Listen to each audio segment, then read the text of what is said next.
Ladies and gentlemen, can I please have your attention?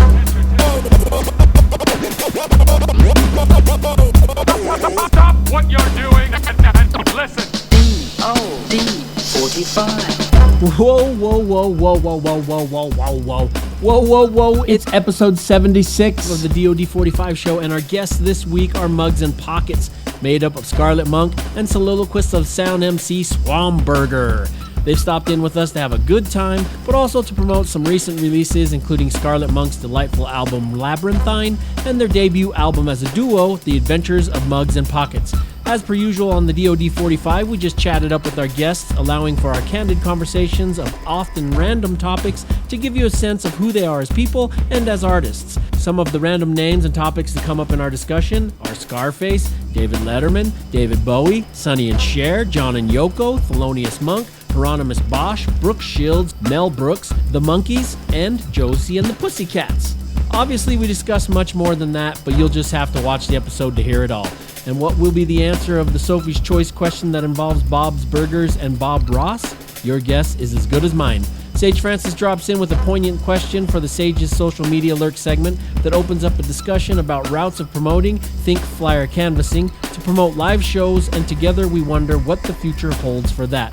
Mugs and Pockets are an ever-evolving balance of experience, stylistic prowess, and genuine expression of sonic art that inspires and rouses dusty hearts. Now, doesn't that sound tasty? So loosen up that corset, put out that stink of a cigar, trim up them nostril hairs, and roll up your sleeves to dig in on this episode 76 of the DOD45 Show with Mugs and Pockets. Peace. DOD45. Greetings, Earthlings. Here we are back in our Salt Lake City studio for the winter. We're here in Salt Lake City, so when we get here to Salt Lake City, that means we've got a massive agenda. Well, there's just a lot of stuff we have to take care of when we're here. When we first got back, we were here for I guess we got here on a Wednesday. And Thursday morning, I haven't seen a lot of my Utah friends, so I was like thinking, maybe it was the day of an episode. We were going to watch, who was the last episode? Dibs. Oh yeah, we were gonna watch the Dibs episode. So sometimes I like to go out to have a drink before the episode. Anyway, I went to by myself to a place called the Cotton Bottom in Salt Lake City. I was just there for I was there for about an hour and a half, maybe 2 hours. But I was chatting with the bartender and the bar back. What do you call the guy that works behind the bar? The bartender? No. He wasn't like the bartender. Oh, this guy was kind of like checking IDs, but this place, the Cotton Bottom, is really small. Bouncer? Yeah, I guess so. Not really. But anyway, he was like seeing people to the tables. Anyway, it's this old place that's been there for years. They were talking about buying property in Missouri. So I started talking to them. And then it turned out it was nice. Like we were having a nice conversation. And then like an hour after being there for about an hour, that wasn't like we were sitting there talking the whole time because the bartender was serving people. But then at some point we were talking about, that kid, I want to call him, let's just call him the bouncer, but he wasn't really the bouncer. But he said to the bartender, he's like, "Oh man, do you own any guns?" And the guy was like, "No." This guy was kind of like a long hair, bearded dude. What do you call those types with plaid shirts? What are they called? Hipster? Yeah, he's kind of like a hipster type, but kind of like a Utah hipster type, which means diesel trucks and whatnot. Anyway, You mean like tractor trailer diesel trucks? No, I don't know. I don't know what I'm trying, but it's a different kind of hipster in Utah.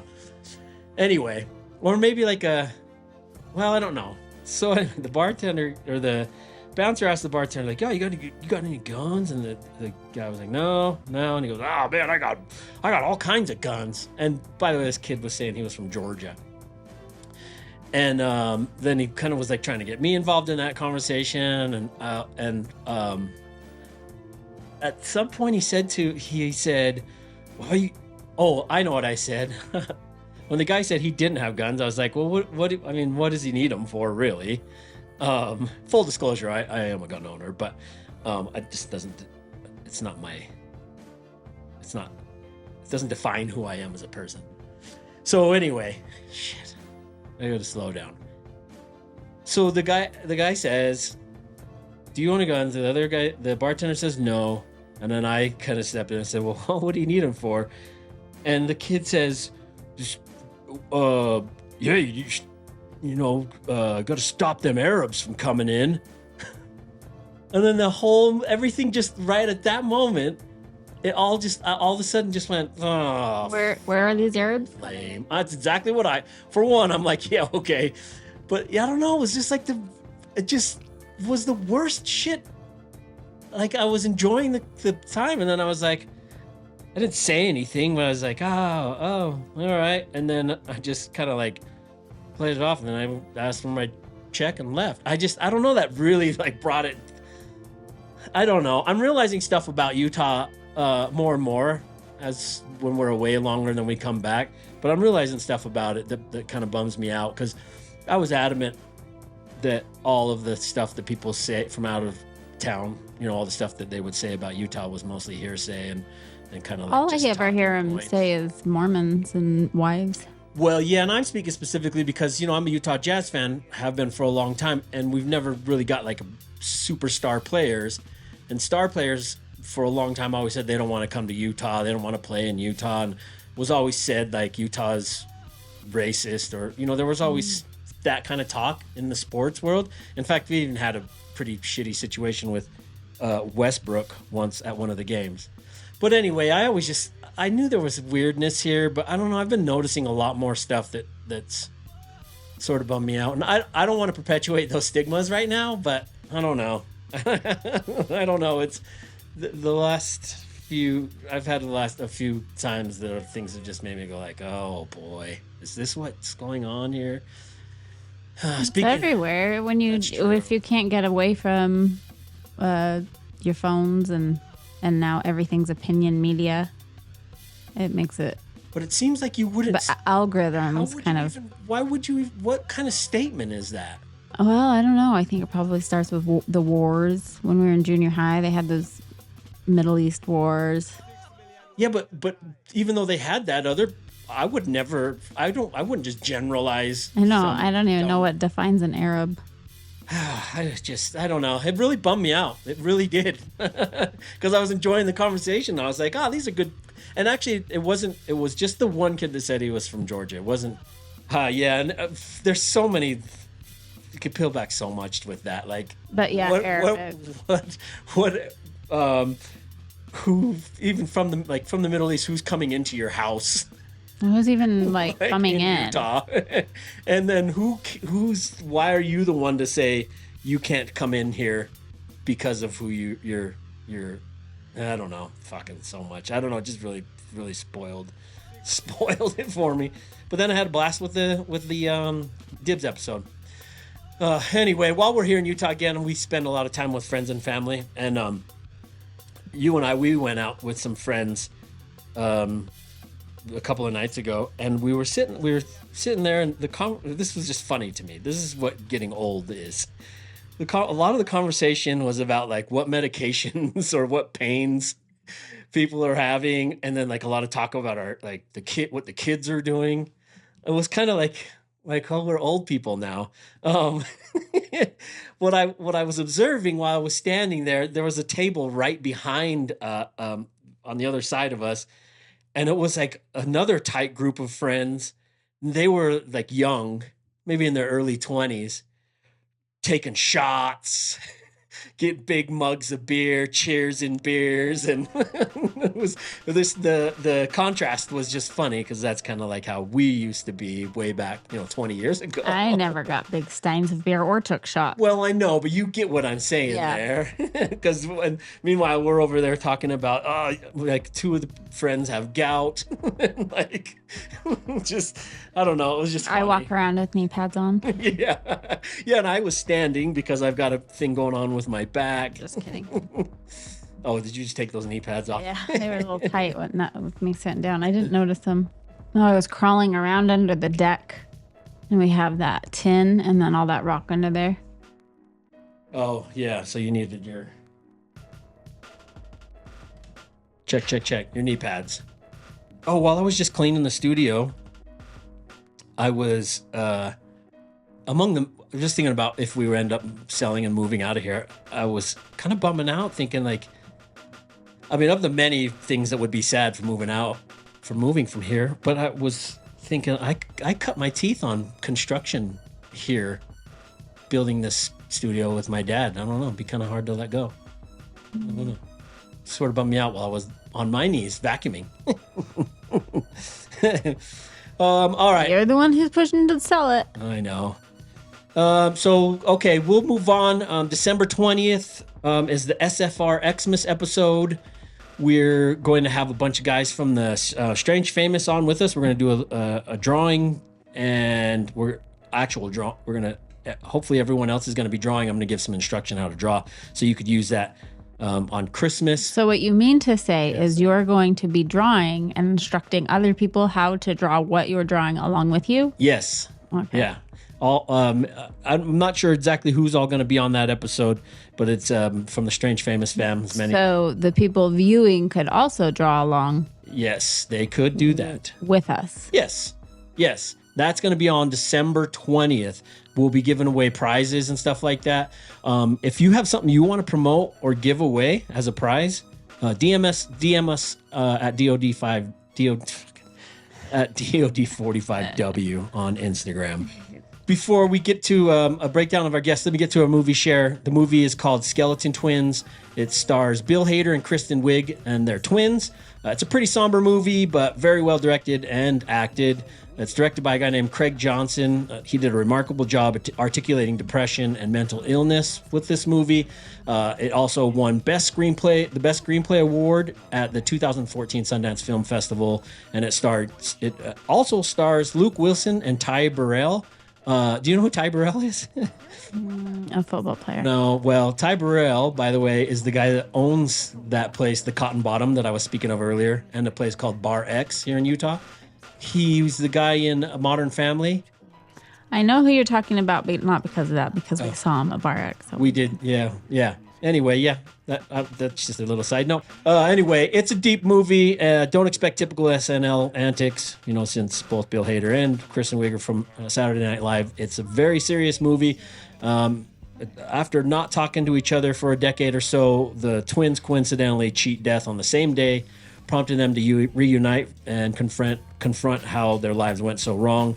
So the movie tells their reunion, and they start to realize that the key to fixing their lives has mostly to do with fixing their own relationship with each other. Kristen's character is forced to examine why she's so unhappy in her marriage with a loving husband, who's played by Luke Wilson, and Hader's character meets with his first love to see if they can reignite their romance. It's heavy material. It's a real good movie, so check that out. My song share is a song called All Smiles Over Here, and it's by a group called The Garden. Smile. All smiles over here. All smiles. All smiles over. Take your sunglasses off and then put them back on again. I've created a force field and I hope no one breaks it. This is my life and this is how I choose to live it. Take control of your life, stand up straight and shake a hand. Take your sunglasses off and then put them back on again. And the album is Ha Ha. And I can't tell if it's a good song or if it's a ridiculous song, but I heard it from our son Soul. We were listening to it. I don't remember where we were. Just recently. No, Soul has been playing the drums on that Garden song for the last 3 months. He's been playing that song? Or trying to learn that song? Yeah. Yeah.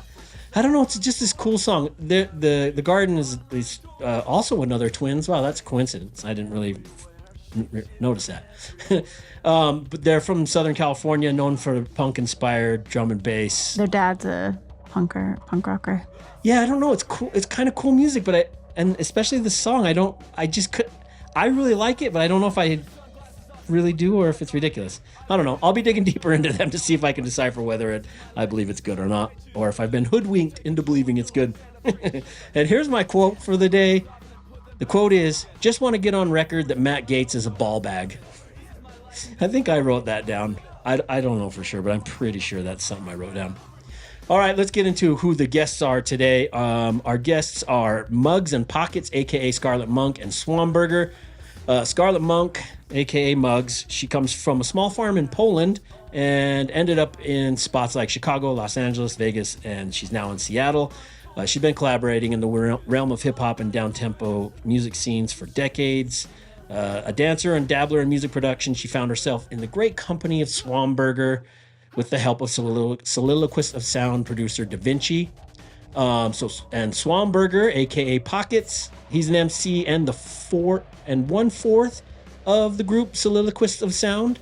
He's somebody that most of our audience has heard of, and I'm not going to run through a discography of Solila because they're here to promote Mugs and Pockets. But we'll take that path another time into the Soliloquists of Sound. Maybe we'll see if we can get Da Vinci on or both of them. They formed Mugs and Pockets in 2021. On the Swamburger front, he's got a few solo albums out there to check out, including The Roots of Kin from 2008 and Evolution, The Birth of Diversity from 2007. He also has a handful of albums he put out in 2015 on his Bandcamp called Sunshine, State of Mind, Puppetry, Change is Coming, and Feel Fantabulous. I've been cruising through all of those recently. They're just a really great listen. All of them are. Also, I'm going to take shit from Adrian here, but Swamburger's on a track with Dark Time Sunshine called Take My Hand, which also features Aesop Rock. Place your thoughts on these beats, again I overkill with politics and policy, make my folly body in the idea of truth.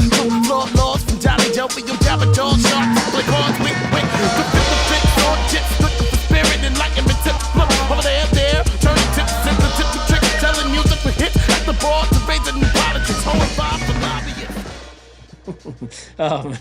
Scarlet has a couple instrumental albums on her Bandcamp called Minty Waves, Volume 1 and 2. They make for some really good music for drawing or creating too. Her recent album, Labyrinthine, which they're here to promote. Long gone, but it lingers in my brain.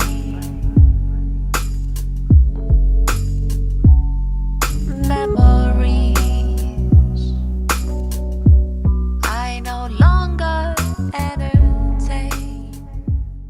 In my opinion, is a solid revival of the trip-hop genre. Well, maybe that's never gone away because in all honesty, I didn't really keep up with trip-hop, but it really gives me some good vibes, like the early days of listening to Portishead. That's not a comparison, that's just me saying I get the same good feelings from Labyrinthine as I did when I was listening to a lot of Portishead. Swamburger gets up on a couple of the tracks on that album, including Crevices and the track Kalai. I think that's short for Kaleidoscope. In 2022, Swamburger released the album Tenfold, which features Scarlet Monk. It's not an official Mugs and Pockets album, but it's really good. They're both all over it. A highlight for me on that one is a song called This Is My Art.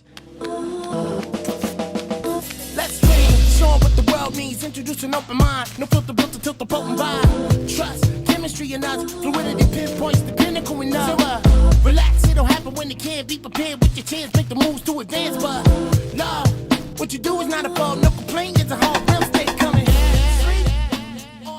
Speaking of art, when you get a chance, check out Swamburger's artwork. He's got a really cool, distinct style. He paints, I think he paints with acrylics. They're really cool. You should check those out. All right, so finally there's their latest album called The Adventures of Mugs and Pockets, released in 2022. And I believe it's their debut album as Mugs and Pockets. I've been listening to it all weekend. Scarlet is on the music production and the vocalist, and Swamburger provides his very distinct vocals. For a real sense of it, start with the track Scarburger. I needed more than I say. Yeah, in the name of art, two could be the same apart. Claims of a pain and heart ain't a trained response, but a real one. Voice to the same if you feel one. Things take a soul in the deal, huh? Add those to the deal. We can be in love with the skill and still have a hole in the chill. Protection ain't a goal, it's a will. Fulfilled by the soul. That is a rad track. It's really good, and I can't wait to hear more of what is to be released by Mugs and Pockets. We don't have to wait much longer because they're here. So there you go. Let's just go ahead and meet them, and let's see what we can learn from our guests. Yo, on DOD45, you're about to listen to Mugs and Pockets when the man ArtByTai. You know what, my man Swamburger?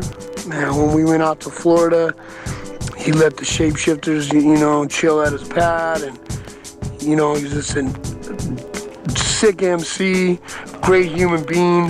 So check it out. Wow, wow, wow. Listen to some great human beings. Listen to some great human beings. Ladies and gentlemen, can I please have your attention?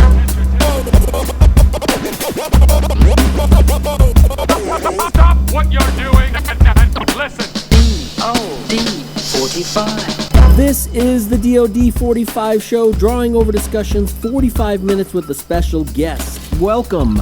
I'm your host and resident artist, Tai of ArtByTai, and with my co-host, Adrian Taiwali'i, we're having conversations with people who I admire and am inspired by. On this episode, I'll set a 45-minute timer, put my pen to the paper, and we'll learn about our guest through an interview-style discussion. So stay right here with us to experience some laughs and maybe even learn a thing or two.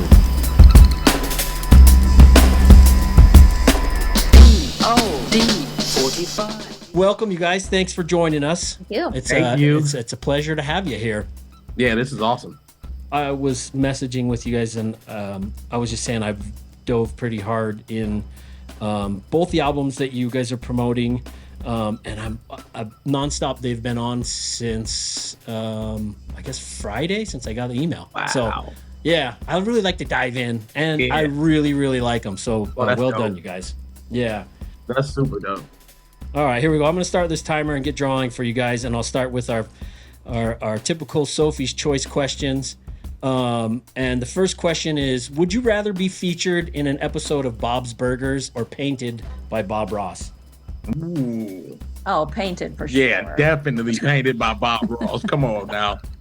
Really? How great would that be? Really? What about, would you rather, who would you rather be your contemporaries and making music in light of yours? The Monkees or Josie and the Pussycats? Ooh. Man. I'm going to have to go with Josie and the Pussycats, man. Oh, nice. You know what I mean? I'm going to have to go with them. But the Monkees was a little bit too corny almost. You know what I mean? Yeah. Like, you know what I I mean? would like to see him try. Right, yeah, that would be pretty exciting. Actually. I think you know what it was, the visuals of the Monkees. Like, you know, when I used to watch that show, like it was like every time it would come on, it'd be like, hey, we're the Monkees, right?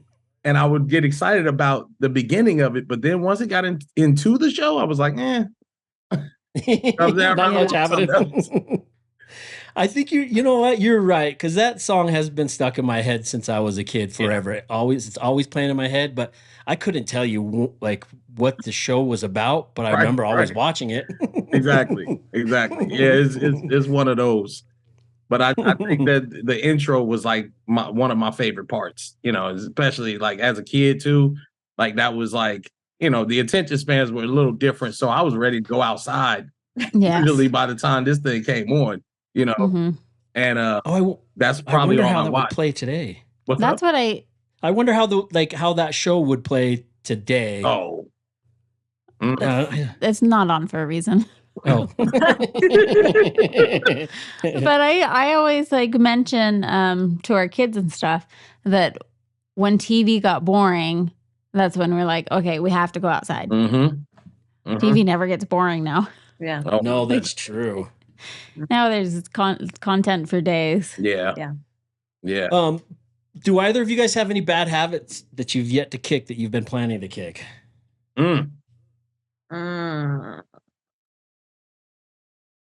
It's probably all like sugar and sweets related. Oh, yeah. I'm trying to definitely eat less like snacky snacks. But we've been doing okay because we start things like different challenges and things. So the last 2 weeks we haven't done any like sweets or desserts, and we'll kind of check in with each other. We did do like one, well, I don't want to say cheat day. It was a celebration day. On That's a better way to call it. Well, on the 11th, because what my album came out, so we Mhm. had to, you know, go and do some kind of a thing with dessert and all that. So, yeah, but yeah, that's something I'm definitely. What do you suppose that in our lives, like, why does that happen? Like, why does when there's a milestone or something that's what we tend to do as whether it's a human thing or something, but we go, oh, we got to have some sweets or something. Is it something that was embedded into us when we were younger? Like I the think good. so. I would probably go with like, you know, if it was introduced to you at an early age, like that to you it's not a foreign thing. So like, you know, and anytime you're thinking about celebration, anytime you get happy, you know what I'm saying? Anytime you accomplish something, that's like not necessarily just the treat, but it is. But it's also like one of those things that you kind of just relate to, you know, as, oh, that's the go-to after you did something like kind of like, oh, you just won the Super Bowl. Where you gonna go? You know, right? Yeah, Disney. It's a cultural thing. It is. Oh, you say it's a cultural thing? I mean, it's part of our culture. Yeah, we celebrate with sugar. Yeah. And food. Well, yeah, and I'm not even necessarily just thinking of even the sugar, but yeah, doing something that you don't normally do. Why is it? Oh, you know, like I guess sweets, like indulge. Like an Special indulgence. occasion, because it's like it's you want to do those things, and now you have an excuse of special occasion. So it's like you celebrate with the thing. Oh, it's a limiting mechanism. I mean, I read the other day, it's like, why do you never like overeat apple slices?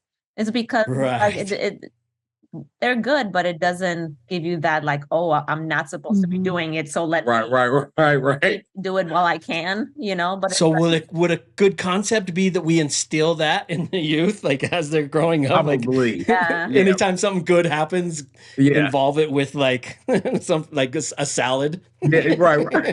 Because you know, when you think about it, like all of the bad stuff, like that we talk about as being bad. Like once we get a taste of that and it's actually good, it's like, oh man, you look at it more so as an important item. You know what I'm saying? Like even to save a treat for later. Yeah. You know? Like that becomes a thing. Go ahead. But I think it's nostalgia. Like for me, it's like, you know, it's like birthday cake, everybody around you celebrating, you know, it's your big day. You're probably like dressed up nice, and all of that just gave you a good feeling. So then you're just associating that food with the good feeling. So even like this whole, you know, couple of weeks when I was trying to eat less sugar, I walk into the grocery store and it's like, ooh, Christmas, and it's Christmas chocolate. Christmas that. And you know, I just associate that. It's like, that makes me feel so good because I remember doing that as a kid or whatever. It's just so nostalgic. It makes you feel like warm and fuzzy. Yeah, and nostalgia is like a multi-billion-dollar industry. Yeah, you ain't lying. You ain't lying. Is there anything that you'd like to bring back from the past? Ooh, Saturday morning cartoons, man. Oh yeah. Come on, man. I was just I don't want to give away some of these answers that, you know, that I had answered in I guess the quick round. Oh, okay. Yeah. But I mean, Saturday morning cartoons like Rambo. Have you remember this? Rambo? Rambo. The cartoon? Rambo had a cartoon. Also, Bruce Lee had a cartoon. I do remember the Bruce Lee cartoon. That was incredible. And then like G.I. Joe, like even though I liked playing with G.I. Joe, that sometimes the cartoon, what I loved most about it was just like anytime it was like 5 different G.I. Joe against like, you know, 500 Cobras. Yeah. And they'd be like, you know, yo, Joe. Like all they had to say was yo, Joe. And it was just like, you get energized. That was it. That was like the sugar rush of cartoons. You know what I mean? Yeah, they were I can't even really remember any of the names of the characters, but I still use the term knowing is half the battle.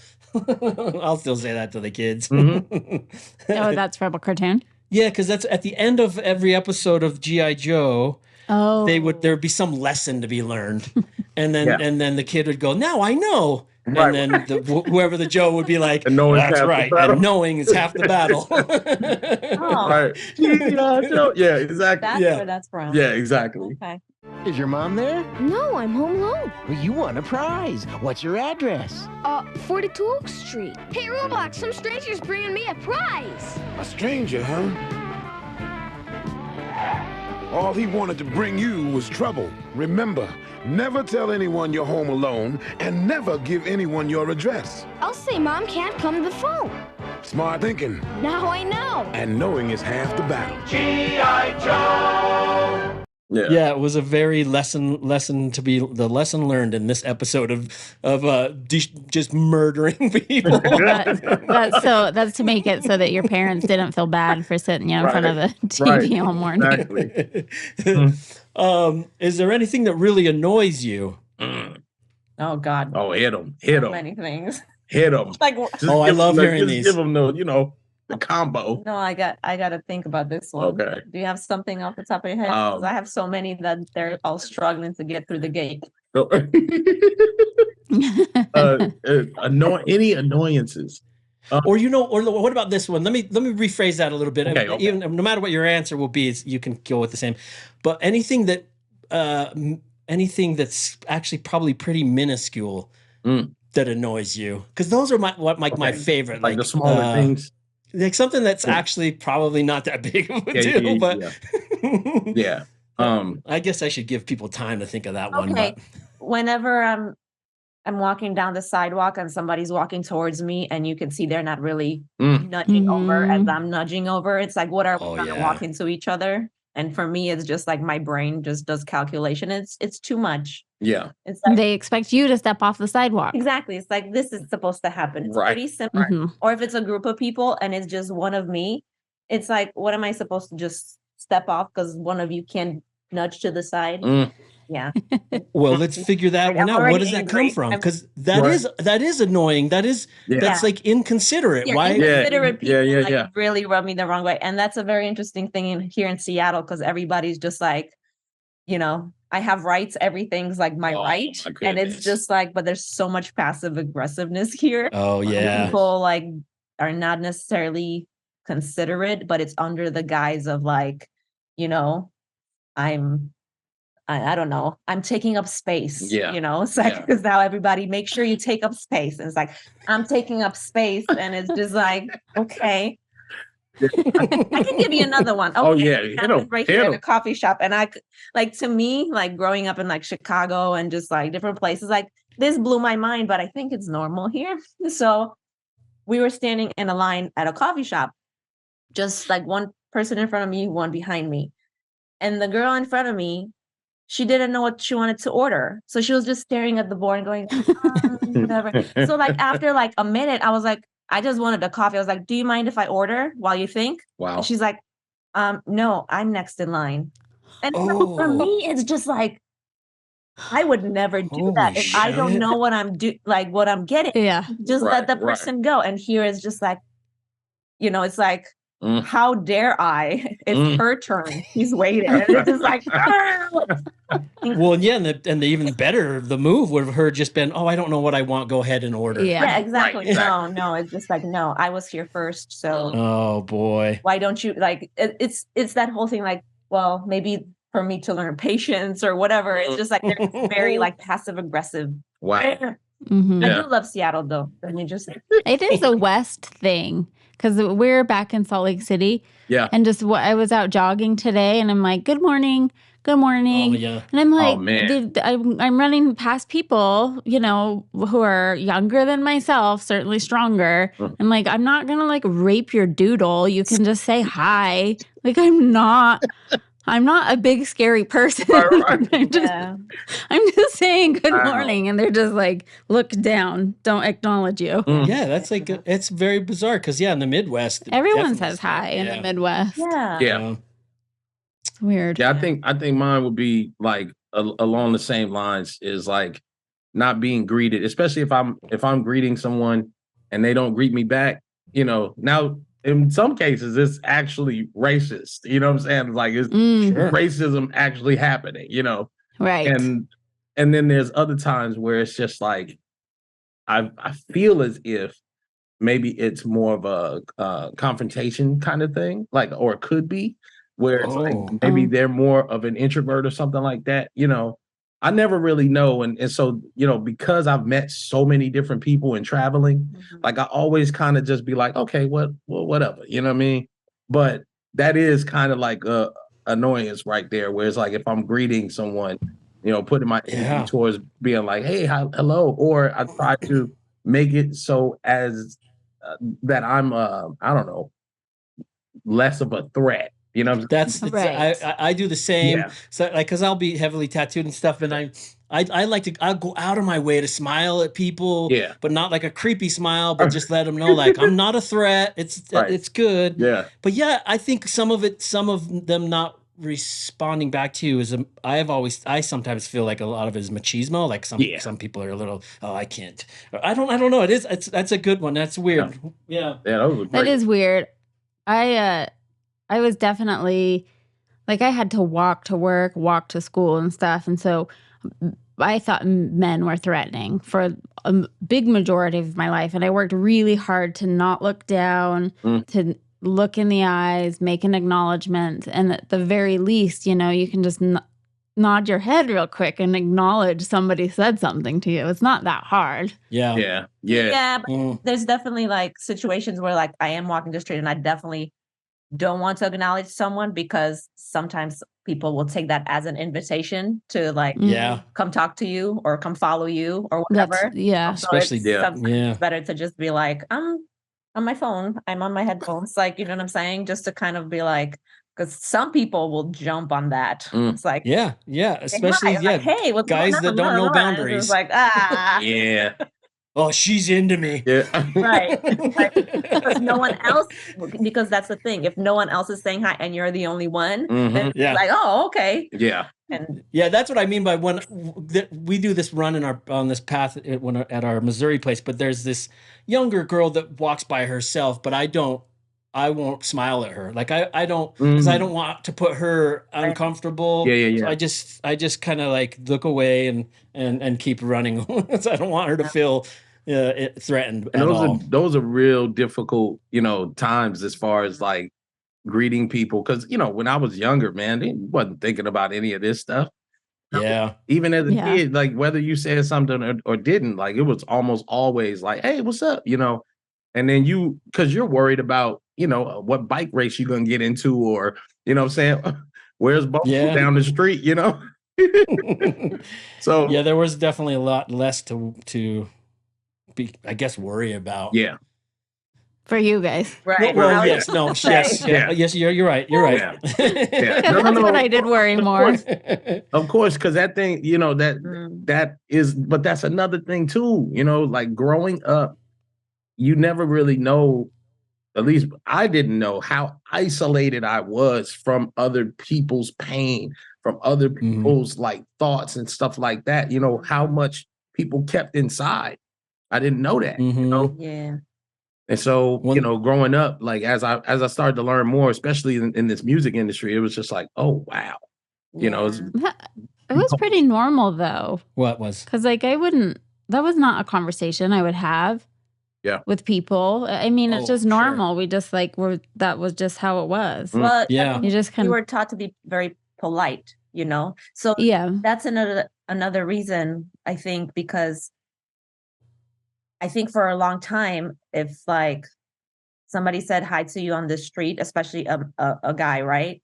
Mm-hmm. It's like you would say hi so that they're not mad at you for not saying hi, right. Or you can't say hi too nicely because then they might follow you or whatever, because like so many times you're like, if you stop responding, then you get, the profanity and this and that, so it's just like, it was always walking a fine line, but we were, I think, I don't know if in general as people, but definitely as like, as girls, we were taught, it's just like, be nice, be. Wow. Be. Yeah. Yeah, but if you were too nice, right? Then there was a whole slew of problems. Yeah. Yeah, I saw kind of a scary something. I don't remember what it was, but it was talking about. It was like a statistic of how many people ended up murdered or something from being nice. Mm-hmm. Like I can't remember saying good morning on the run. That was like no, because they didn't want to be.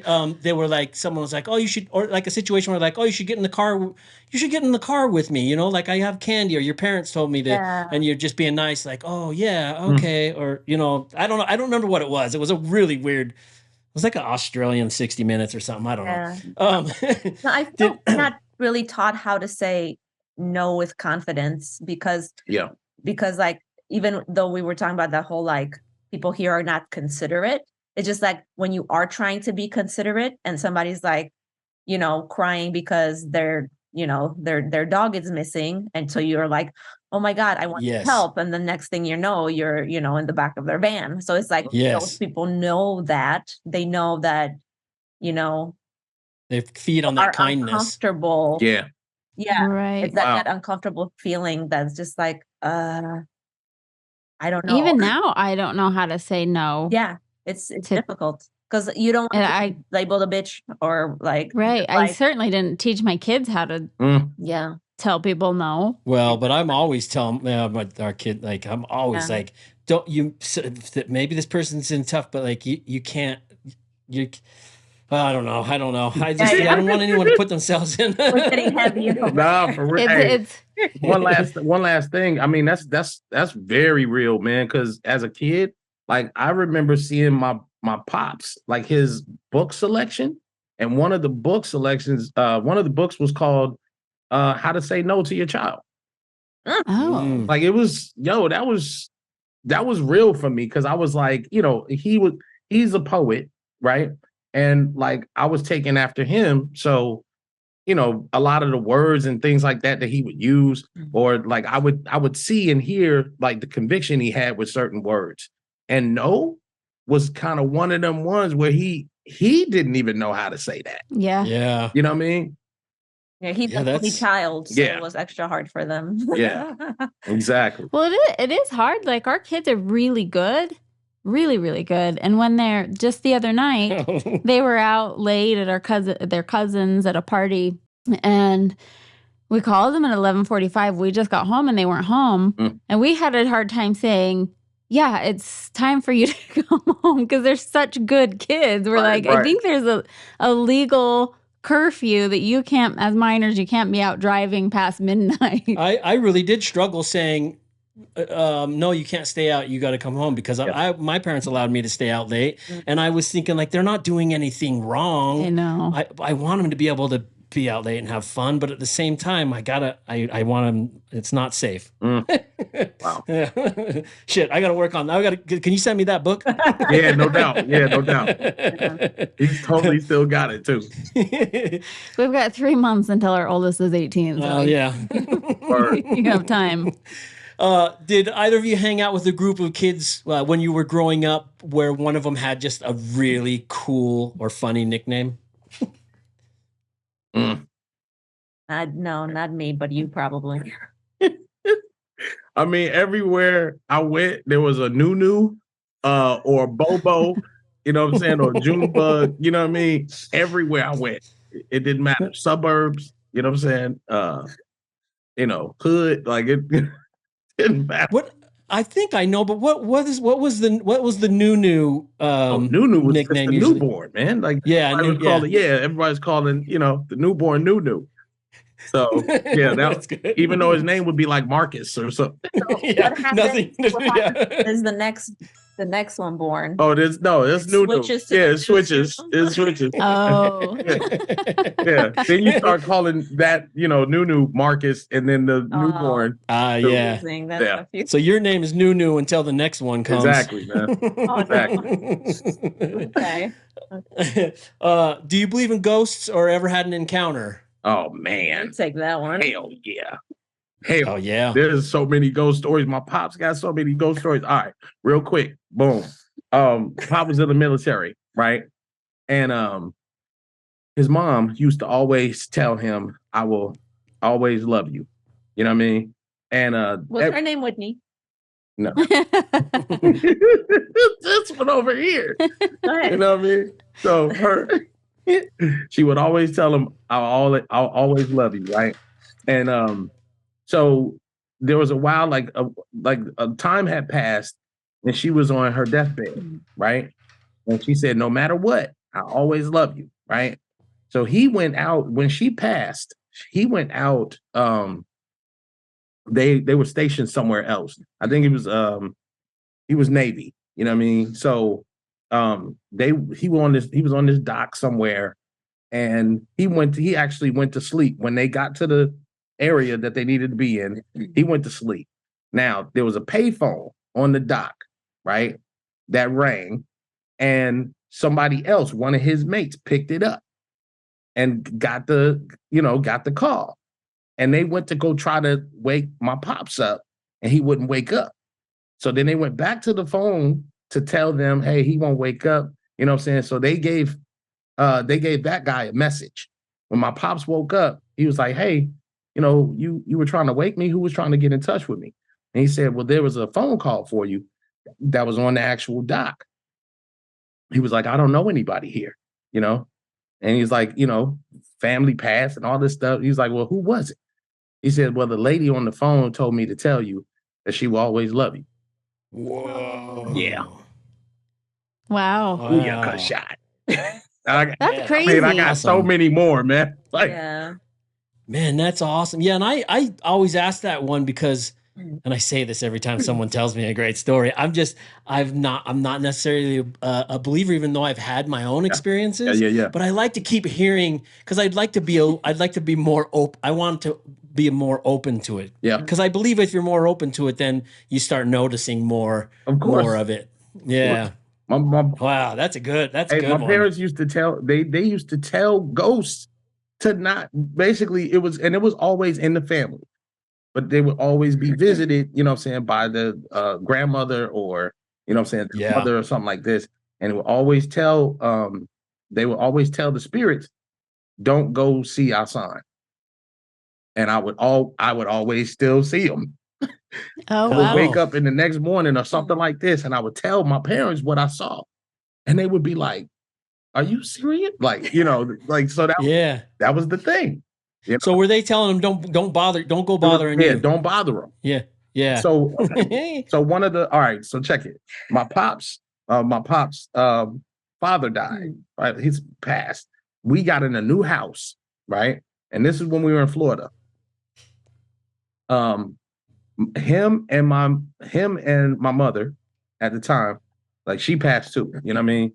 But him and my mother, they were laying in bed, and his grandfather, he woke up, and his grandfather, he could see like this spirit, if you will, you know what I'm saying? This ghostly image kind of coming towards him, right? And he said, totally saw it as his father.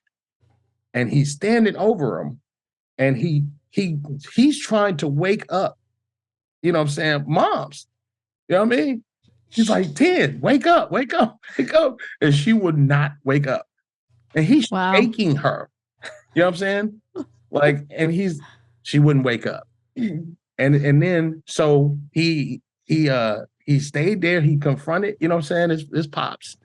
And he told him, he said, I'm okay. That's what his pop said to my father. And then he goes, all right. You know what I mean? He said before he left, he said, don't visit Asan. Don't go to his room. You know what I mean? So the next morning, I had this feeling like Pops was in here. You know what I'm saying? And then I told my father, and then that's when he told moms, you know what I mean? Like, hey, I didn't want to tell y'all, but wow, it was here. You know what I mean? Yeah, so then, man. I mean, very, very close, but it's been throughout their whole lives. Throughout their whole lives. Yeah, that's awesome. I like ghost stories. Yeah. Would you rather co-star with Brooke Shields or be in a Mel Brooks movie? Mel Brooks movie. Yeah, Mel Brooks movie for sure. Yeah, I can't believe he's still alive. Oh, is he? Yeah. Wow. Yeah. He's like 97, 98 maybe. I don't know. Right. I really like his movies. What's the best thing that you've ever been part of? Mugs and Pockets. Yeah. I was just saying the same exact thing. Nice. Oh no, nice. For real. I say she knows. I say it a lot. Yeah. I mean, even like for instance, a lot of the folks that I've been trying to get in touch with, a lot of the folks I've been trying to have actual like musicianship relationships with, like, so that we can connect and like build and do promo and stuff like that. That didn't come until I met her. Oh, that was through Da Vinci, which was my producer at the time, you know, when I was with Soliloquists of Sound.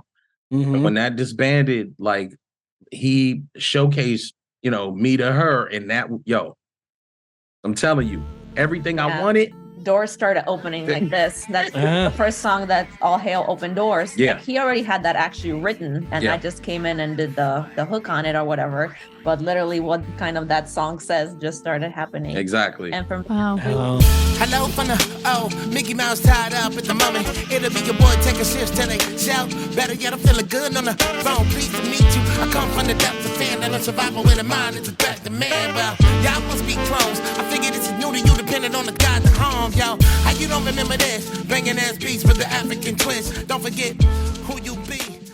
I always knew my whole life I was looking for a collaborator, because like I'm such an artist that everything else, like the, you know, promotion side of things, and it's just like dealing with people and asking people, like I'm too much of like, I'm like also a true introvert where like it just drains my battery and I get like, you know, so it's just like me wanting to stay creative. It balances out so well, because it's like I'm so much more prolific now that I can just do the art, and then he takes that and just runs with it and gives it to people, and like man, all these things are happening. But it's I always knew like I was looking, like I didn't want to do it on my own, because it's just, and that's a true collaboration, being able to lean on each other for things. That's awesome. Well, that's a good answer, because you're in it together now. Word up. Aside from your own music, whose music are you usually excited to share with others? I love Stromae. Like that's my kind of like kindred spirit when I watch his music videos or his live performances. Like I can tell that he's like my kind of artist.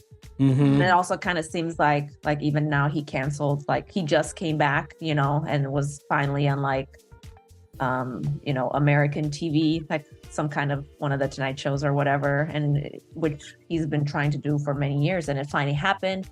And it's just like he had to cancel a big chunk of his tour just because of like, you know, I don't know, mental health issues or mental health, emotional, you know. So it's like I can tell he's one of those super like sensitive artists such as myself. And when you like, I watched his Tiny Desk performance, and it's just like I just loved how creative it was, and also how he was just like made sure like everybody that was on his team got their credit, even the behind the scenes people. And they just, I don't know, I just love him as an artist. And I feel for him also, because, you know, huge shows like that, when you care that much about the art, you know, it just takes so much out of you. You know, it's kind of, when you were talking about that too, it is weird. Like there's this weird thing that the public seems to do. Like on one thing, where like it's really awesome that we've reached a point now where we're able to go like for my mental health, this is not good for me. But then on the other side, there's this whole other like, well, toughen up. We back in the day, I would have never canceled my tour, you know, like stuff like that. It's like a weird, there's like a weird balance between those two. Not even a balance, but like a, you know, your life has to be really set up a certain way where you, if you are that sensitive, you know, it's like right now I feel like I have this like emotional protection, like things like won't even get to me through him, because he does a lot of the like promotion and just talking to people. So if there's something that maybe would have like really upset me or something, it probably doesn't even get to me unless somebody like has it to me directly, kind of a thing. And I don't know. I think we're still really learning about how that balance works, you know, because before, you know, like kid stars, like you threw them into this like limelight, and they had no coping mechanisms, or even just like, you know, somebody like a Chris Brown, he does such a terrible thing in front of the entire world, but then everybody's just kind of like coddling him, you know. There aren't people around him to be like, yo, you have a problem, you need to get therapy, you need to, you know. It's just like people around him are just like party people that are just like whatever, and then record the next hit, you know. Enablers are usually the problem in all those situations, and people who just want to make sure that he keeps bringing in money, so you know, they'll just throw him back in the studio. So I think it's hard for those people who are realizing that, like, we have to figure out how this works, you know. I mean, how many people couldn't handle it, you know, the wine houses and their whatever. It's just like, and it leads to the bad things. Yeah, exactly. So it's just like the artists that care about it so much and so deeply, the art is so important to them. And like, you know, we know how important the music is, what it does to people, how, you know, it can change their whole mindset for the day or for, you know, depending on what you're listening to. Yeah. And so it's important. It's important to us. So sometimes it's like that gets too heavy. But then, you know, the people maybe who it's not that important for, they might have a more fruitful career because it's not as like, it won't damage their emotional health because they're just kind of like throwing out, you know, hits that are kind of like, okay, hook, verse. Right. Sure. Yeah. 20 different people will make the decisions for it. They'll just kind of come to record a couple of, you know, things, and then it's not all theirs, so they're not as invested in. They're not as emotionally involved in it. So it's a little I guess that makes sense. Would you rather spend an evening with Thelonious Monk or Hieronymus Bosch? Wow. Wow. I mean, Monk, because Monk. Yeah. I mean, that we kind of already like brought that into our world, you know what I'm saying? Because I mean, you know, as early as when we were like making music, that was kind of the relation already, you know what I'm saying? Thelonious Monk. So yeah. Well, who did the couple duo better, Sonny and Cher or John and Yoko? Ooh. I don't have a strong opinion. Me neither, but I would lean more towards Sonny and Cher. Yeah. Probably. You know what I'm saying? Like, mainly because that one joint was like, I got you, babe. Like that, you know what I'm saying? I was just like, okay, you know what I mean? Like, okay, y'all can get the pass. Like, I remember earlier, like in my hip hop career, like I went to this it was some kind of, you know, hip hop party, and there's a bunch of hip hop heads, you know, and there's like bubble goose jackets and stuff like this, you know what I mean? Like when the winter had hit, and it was one of the DJs, like he was really good, you know what I'm saying? He's blending a lot of things that you wouldn't necessarily normally listen to, you know what I'm saying, together, but they were just definitely making sense. And one of the joints that he dropped was that Sonny and Cher. Wow. And I got you, babe. And it just sounded like, and I remember the crowd was like, yeah. Like, yeah. So that was, that's kind of where.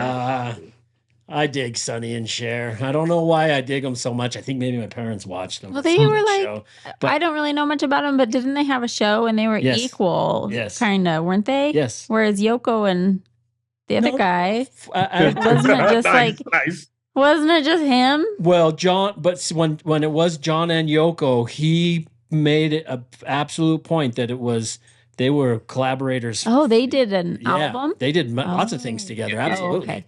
Yeah, the Beatles were very jealous of Yoko because of it. He only wanted to make music with Yoko. And it's interesting music, but I wasn't necessarily even just speaking about the music of it, just, you know, the duo thing. But let's jump into this a Sage's social media lurk.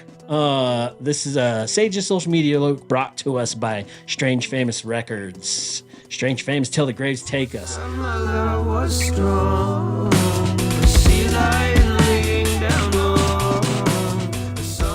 Peace, DOD45. Peace, Swamburger.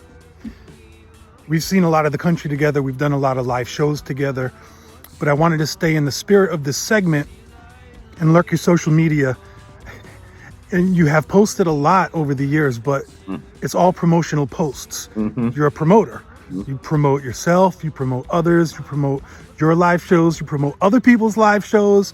You're promoting, which doesn't give me a lot to go off of. But I did catch one thing. In 2015, in the summer of 2015, and this was a promotional post, but you said, rule 1, when trying to build a great music scene, stay up in the paper. Ha ha! And you shout out to Orlando Weekly. Yeah. Now, it's been, that was true.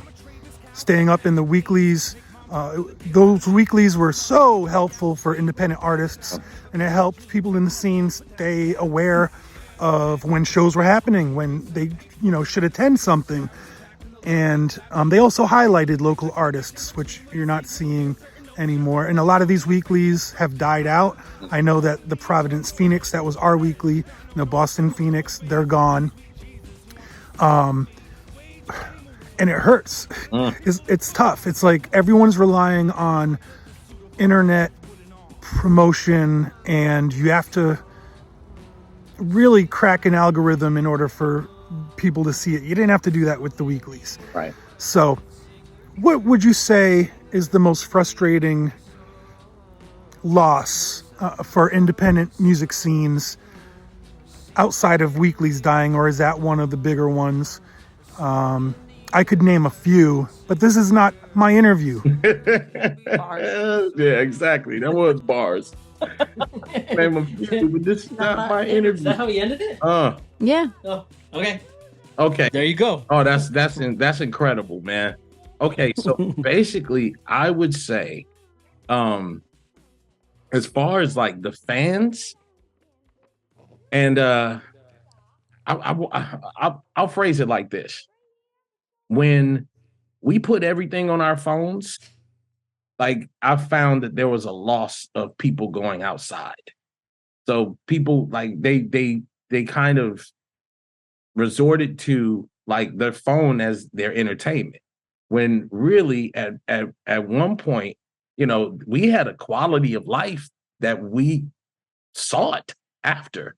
You know what I mean? You know how people can go out and get that money? They got to go to the actual job to get the money. Well, in order to get the fun, you would go to the clubs, or you would go to certain spots. Right. You would meet up, and I've kind of missed those lounges, man.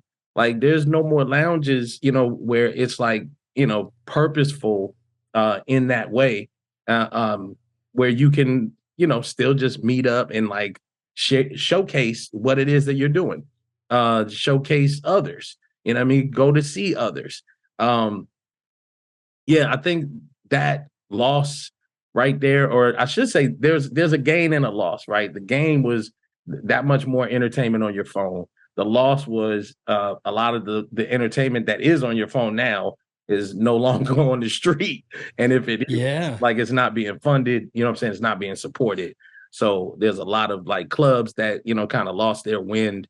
There's a lot of just interest in nightlife in general that kind of lost its wind. And still a big one is definitely like those weeklies, That was the information where you can get everything, find out what they were doing. Yeah, and I'll follow up to two of the, just want to comment, but I don't miss flyering cars. I hated doing that. But has that egg been cracked? Like, is this just how it's going to be now? And we have to figure out how to start bringing people back. Let's see. I'm trying to figure out. I know exactly what you're saying. Are we beyond that?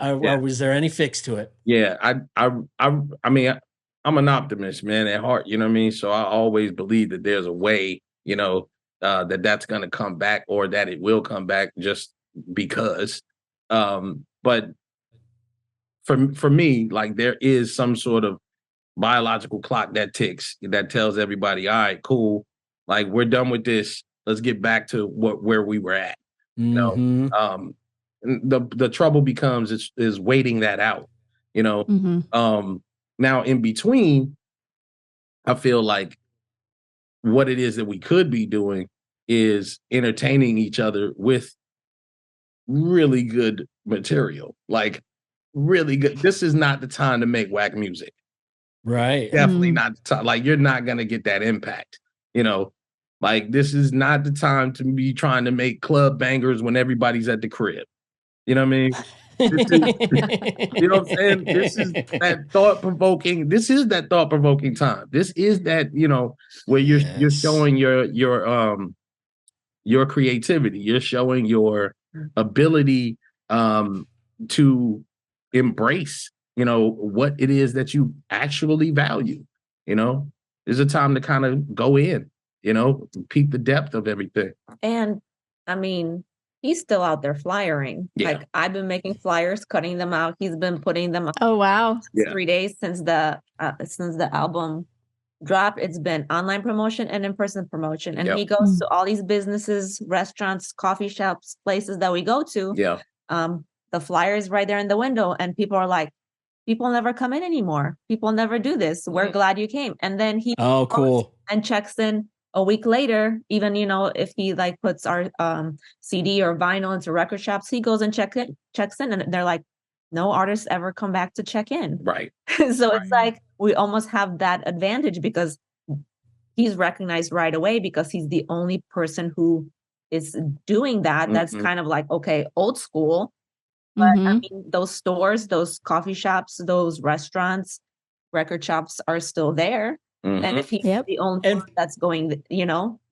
Flyers do work. I mean, we can't, as a listener, you can't get everything online because you don't have all the algorithms. Right. We'll discover a lot of things that are happening just from the coffee shop or from something like you go, oh, I didn't even realize that this was happening. So they do work. Yeah. We just with the QR code. Oh, then my it's goodness. like, it takes album, but you know the album's out. Yeah.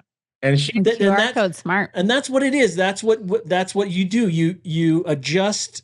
You don't get rid of the things. You just adjust. Right. You make your little adjustments. QR codes on the flyers. And she will, just to add, to everything, like she will there will be a flyer that, like, maybe we need to, I don't know, cut the edges or something like that. Yeah, that's perfect. And she will go above and beyond and cut out like the greatest flyer. And all I got to do is post it up in between all these squares. Oh my God. Nice. So we got like a record shop inside of like the KEXP building. There's a record shop there. They love him so much because he goes all the time. We give them 100 of these. They put it into every bag. Yeah. Like, awesome. That's So it's making, you're still making contact with people, you know what I'm saying, so that you can build those relationships. So then they can do what it is that you can't, Yeah. Right. Like I can't stand there, the whole time and but we're still like, still at a point where like people who think this way, they're still, owners of shops. They're still owners of organizations of, maybe they used to work in print media, but now they're in online media, but they recognize this mindset, this kind of, in the street tussle. Yeah. You know what I'm saying? So it's not a lot of them are kind of also like glassy eyed because of how the promotion works now and how the younger kind of kids are doing everything on TikTok, right? They don't relate to that. But, they have no idea. Yeah. When we come in, they're like, oh, okay, yeah, we can work with this. Yeah. What are you doing? What are you fucking using paper? What is that on paper? Exactly. All right, let me hit you with just these three Sophie choices, then we'll go into the dish so we don't keep you guys too long. Which performance is more memorable, Bowie in Labyrinth or Dolly in 9 to 5? I'd say Bowie. Yeah. I love Dolly, but Bowie and hey, Dolly is, Dolly is that, you know what I mean? But I gotta go Bowie. Yeah. And then one other one, it's the 40th anniversary of the movie Scarface. Are you more of a fan of the movie Scarface or the man David Letterman? Or the man, David Letterman. Yeah. I'm gonna have to go. I'm gonna have to go with the man, David Letterman. Oh, I'm cool. actually, yeah. Wow. Yeah. That's what I think I would have went with. Yeah. And I would say that based off of one of like there's an interview he had with Jay-Z. Yeah, I saw it. That's the one that did it for me. Like, well, I was like, okay. And way back in the day, he did like this thing where like he put himself in Velcro, like a Velcro suit, and just jumped at a wall or something. And I never forgot, man. I never forgot. And it was like that was like the whole, you know what I'm saying, his thing. And then I never forgot that as a kid, man. And I was like, yeah, he's great. A lot more memorable for me, at least. And I like them. I like that. I like his. You can sense he's got a real, genuine want to understand people and like his, especially now that he's doing that series on Netflix. Yeah. What the questions he asks, and you can really see his eyes light up when he's learning something new about somebody. And I don't know. I like people like that. I mean, if everyone spent the time to try to learn about each other, I think we'd be in a better place. Now, yeah, I like it. Now, Scarface, you know what I'm saying? Like you know what I'm saying? The real guy. You know what I'm saying? As far as Chicago, like, oh yeah, you know, we were when I went to Columbia College, the dorms were actually like an old school printing press. That was like his hideouts. Oh yeah, wow. And you talk about ghost stories in that, man? Oh sure. Oh man, you don't want to hear them. You don't want to hear them, man. You don't want to hear them. I did wear my. I specifically wore my Chicago hat just because I know you both have roots in Chicago. Yeah. I love Chicago. Represent, you know. All right, so we're gonna go into the dish, the first, the worst, and the favorites.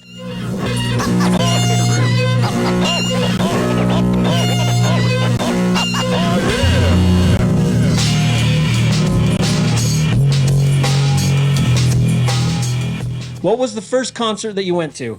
Okay. I'm going to say first concert that was, you know, in Chicago, because I don't remember really before that, but it was LL Cool J, Escape, and R. Kelly. Mine was Fresh Fest, 1984. It was like Houdini, like Big Daddy Kane, I believe. Yeah, it was, LL was not part of that one. That man had been a part of a lot of. He's been a lot of those. Oh. You know what I mean? I think Run DMC was part of it as well. Who was your first celebrity crush? I had so many that it was very hard to narrow down. But off the top of my head, like Jared Leto, Leonardo DiCaprio, Mekhi Phifer, Tupac. First time on stage. Ooh. It was kind of fake, but because it was like a gymnasium in grammar school, and I was actually doing a lip syncing contest. Mm-hmm. So yeah, but I did 2 different numbers and I won first and second place. She still got pictures of that. Pictures. You know what I mean? My first time on stage was at a fashion show. It was like my mom's and friends were throwing a fashion show, and I was one of the kids, you know, that walked out, I think, with a purple suit. You know what I mean? Did you do a turn and everything? I totally did this. Come on, man. You know I did the turn. I couldn't wait to do the turn. First pet. A lamb. That's great. Wow. That's gonna be that one's gonna be the one probably for a long time that will never be topped. the lamb, the mom died and we had to feed the lamb from like a bottle and stuff, and he was following me like a pet, like what was his name? Popitko. It means like little hoof, basically. Oh, yeah, that's adorable. And my pet was a dog. You know what I mean? Yeah. Spot. You know what I mean? Spot? Yeah. What was your first paying job? Receptionist at a nursing home. Mm-hmm. Oh. Yeah, there was like sometimes people would like, you know, try to escape, so there would just be like alarm and you had to like look at come back this way. They were running away. Hey yo, wow. Yeah, but it seems like that was it sad? Yeah, I mean, of course. Yeah, I was just immediately went to sad face. I mean, this is just so many years ago that is just Yeah. That was a crazy first job to have. Just like, what is happening? My first job was Boys and Girls Club. Oh, that's a good gig. Yeah. What I was doing like during the time, I mean, we want to really talk, unofficial jobs. Like my job was like I would save my allowance and then sell penny candy to all the kids, Oh yeah. Yeah, that's a hustle. Me. And then like once I started drawing and stuff like that, then I would just sell all of my pictures. Everybody wanted me to draw them a car, or something like this. And I wouldn't give them things away. I would sell them. Yeah. Like, I remember those days. $5, Yeah. No, that's what you got to do. Yeah, that's awesome. Yeah. And it's good that you have people around you that would be willing to spend on it. Oh, yeah. Well, who's the first person you text when something significant happens? Oh, man, come on. Yeah, perfect. It's something to do with what we're doing anyway. Yeah, exactly. Yeah. Those are the good things. Yeah, all the good things that are happening right now in your life are around mugs and pockets. Yeah, exactly. Yeah. Any first tattoos? Yeah. I have none. Yeah, my first tattoo was like a head of a baby tiger. First time you got grounded? I mean, when I was little, once, like, I was supposed to meet my mom somewhere. And I just ended up playing with my friends outside in the school, like playground or whatever, and totally forgot about it. And my mom was like terrified. She thought I was kidnapped or whatever. So by the time I walked all the way back to our little farm or whatever, my mom was frantic. So it wasn't an actual grounding, but it made me like fear. It's a very traumatic experience because seeing your mom cry because of something you did, you become very cautious after that not to cause that kind of pain to someone because she really thought I was just gone, So it's just like, I never really got grounded, but that's like the one thing that that would have probably caused the grounding. Yeah. Because once I moved to like Chicago, it was kind of strange because from my mom, she was figuring out what a big city is also, after living on a farm her whole life. So I was figuring things out. She was figuring things out. And just like, there was no grounding. I was just like doing my own thing. Yeah. How did you guys adjust to go from the farm to Chicago? Like I don't have no idea how like my mom adjusted. Or, because she was older, she was already like, I don't know, maybe like mid to late 40s, and it was her first time learning how to drive a car.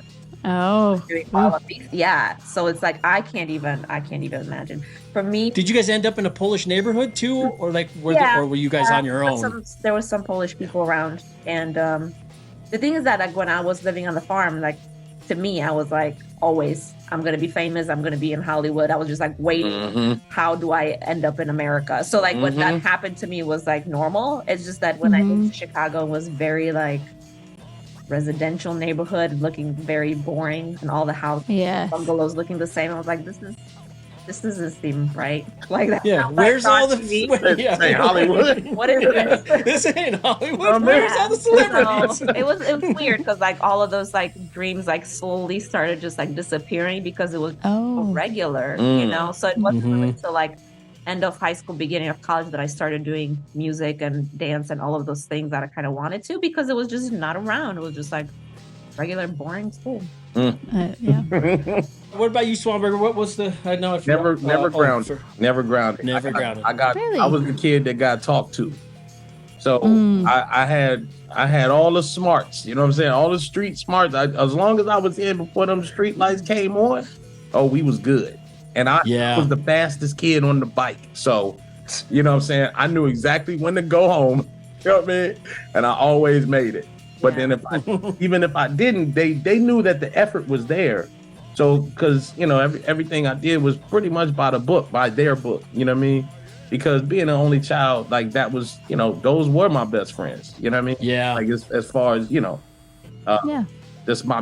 that's your first authority, and I paid attention to that because they knew what was on the street. They they demonstrated for me, like, you know, this is gonna happen. You know what I'm saying? And those things would happen, and I would be like, man, they know it.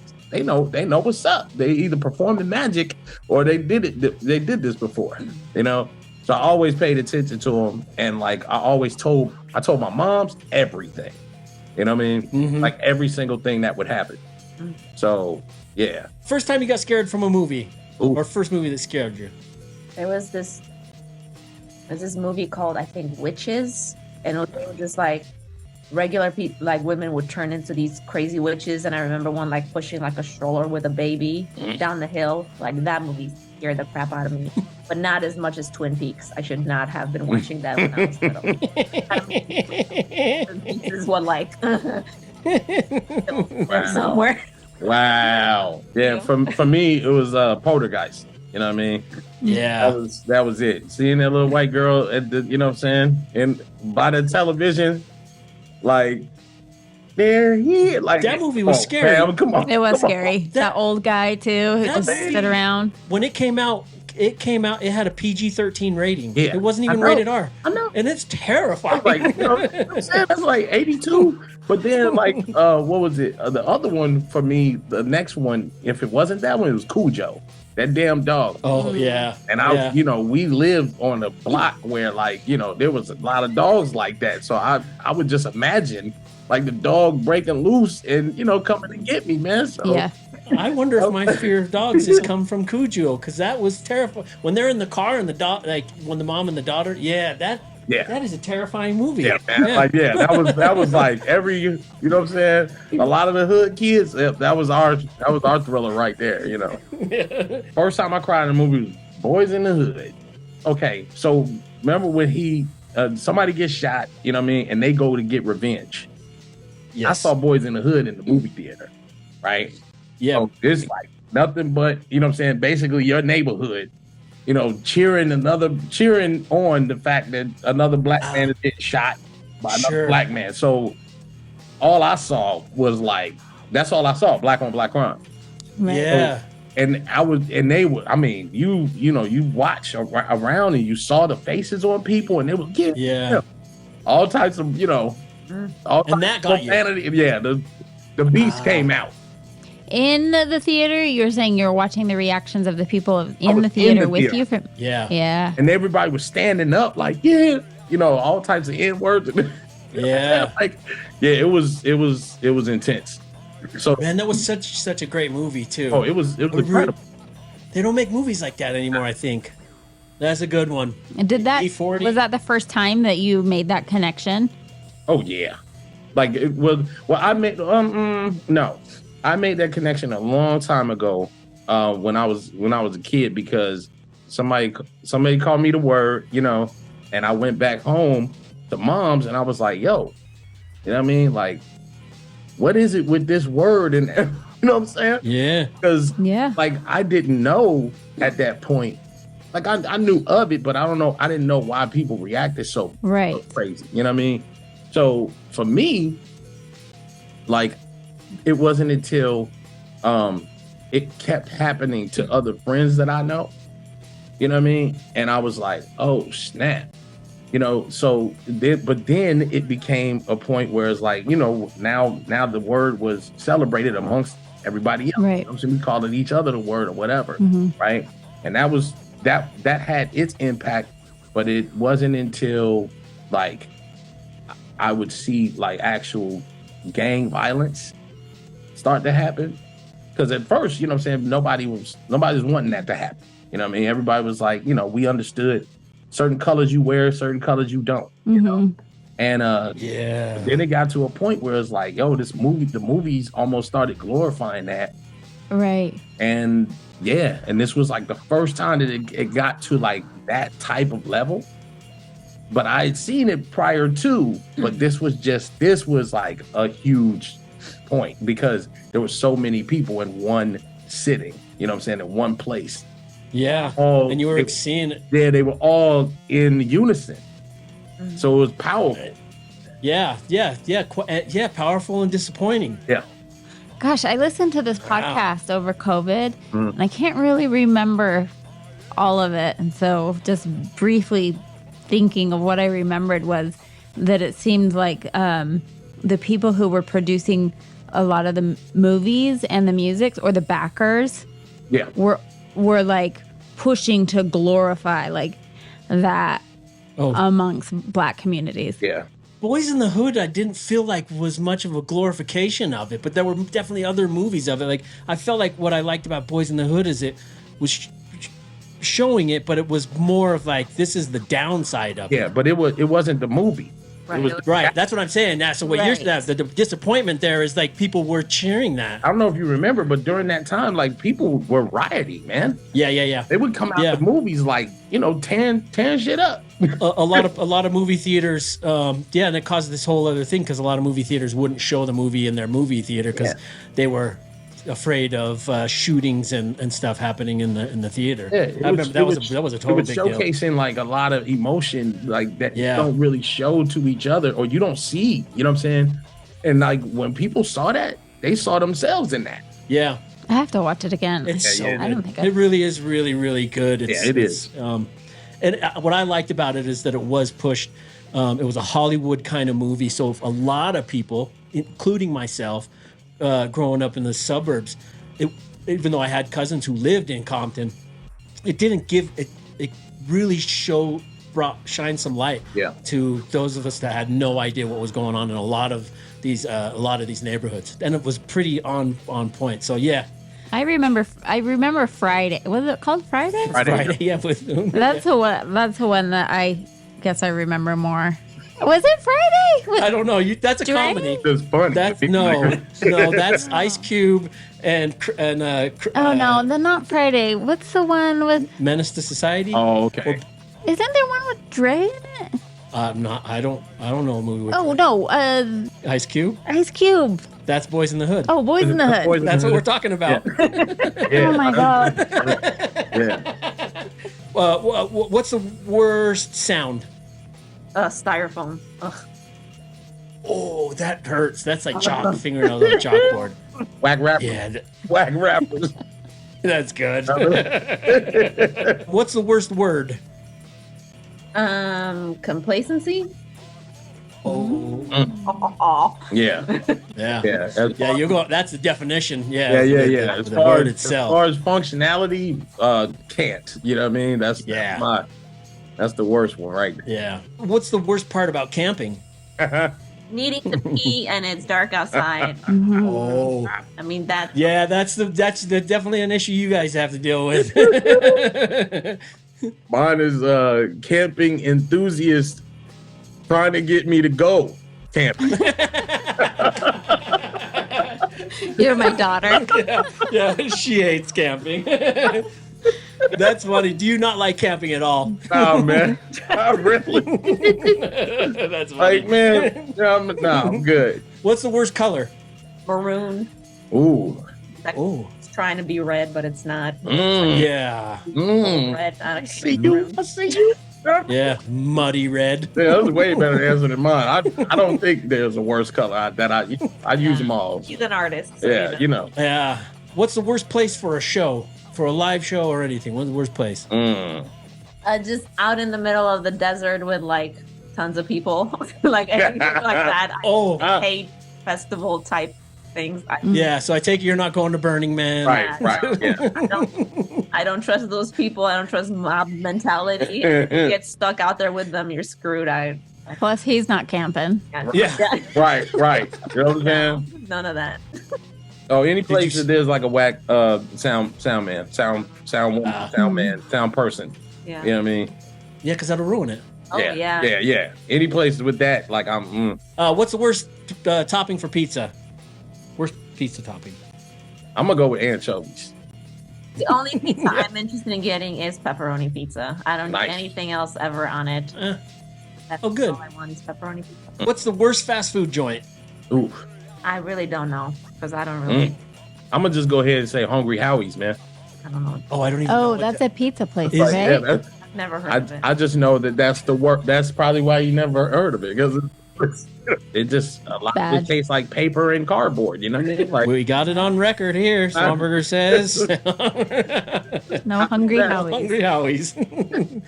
What's the worst place for a vacation? ooh. Anywhere where there's just a shit ton of tourists. Mm-hmm. Yeah.